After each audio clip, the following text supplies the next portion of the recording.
Ya. Ahora hablaremos sobre la comunidad LGBTI que ha sido discriminada en el mundo. La comunidad LGBTI significan lesbianas, gays, bisexuales, transexuales e intersexuales. La comunidad LGBTI, como las siglas lo indican, ha sido oprimida por muchos años por la sociedad gracias a sus orientaciones sexuales. Raúl, que le quería hacer una pregunta. ¿Qué es la homofobia?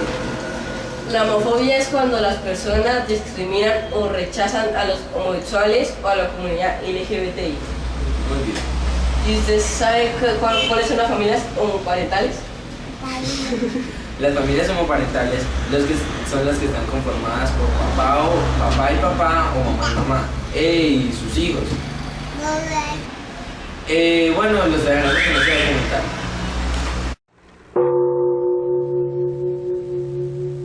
When people talk about homosexuality, they often ask, is it a choice?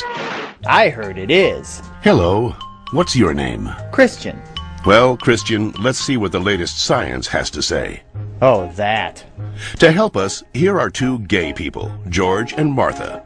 Before we can answer, is it a choice, we must first determine what it means to be gay. How do you know you're a homosexual? The same way you know that you're straight. Since the 19th century, many theories about homosexuality have been offered that are untestable and contradictory. Male homosexuality is the result of an absent father and an overbearing mother. See ya. Stand up straight, dear. And the female homosexual has never recovered from her anger over not having the penis. She wishes to avenge her perceived castration by taking another female as her sexual object. You're kidding me, right? Well, I've always been told that homosexuality is unnatural. Is it?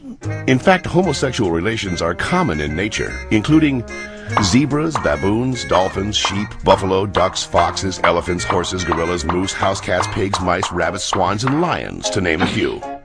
Well, okay, but we're not animals. Human beings have free will. You don't just decide who to love.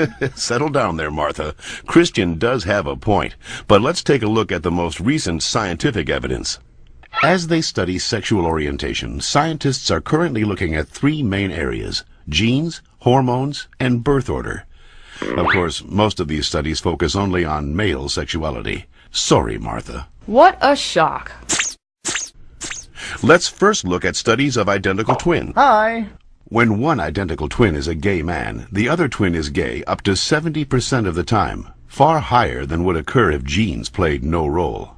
In fact, these studies show that genes play a greater role in determining sexual orientation than they do in whether or not you're right or left-handed. And we don't punish the left-handed. Well, not anymore.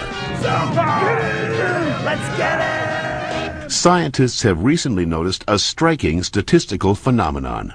Studies show that having older brothers increases the odds of a boy being homosexual. Moms always baby the youngest, making them gay.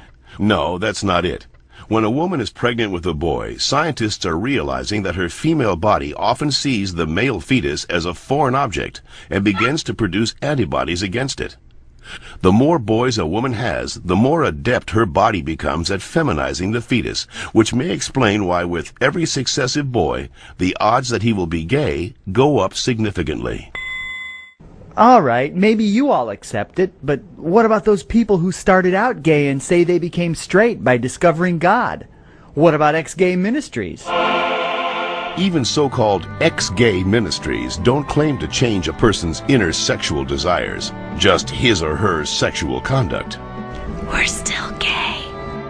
If these places really work, why don't they all use the same technique? Why does each ministry experiment its own way? Well... And why have so many members and leaders recanted earlier claims that they were changed?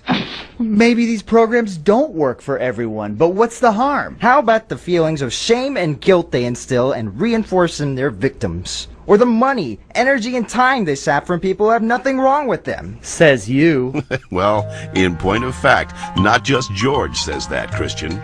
The American Medical Association, the American Psychiatric Psychiatric Association, the American Psychological Association, the American Psychoanalytic Association, the American Academy of Pediatrics, and the National Association of Social Workers have all stated that homosexuality should not be treated as a mental disorder, and that they oppose attempts at reparative or conversion therapy, and that sexual orientation is not a choice and cannot be changed. So that's it. I'm supposed to believe that it's not a choice just because all those doctors and scientists say so? Or you could just ask us. I do know this one girl named Heather who goes back and forth, but she's Shut up.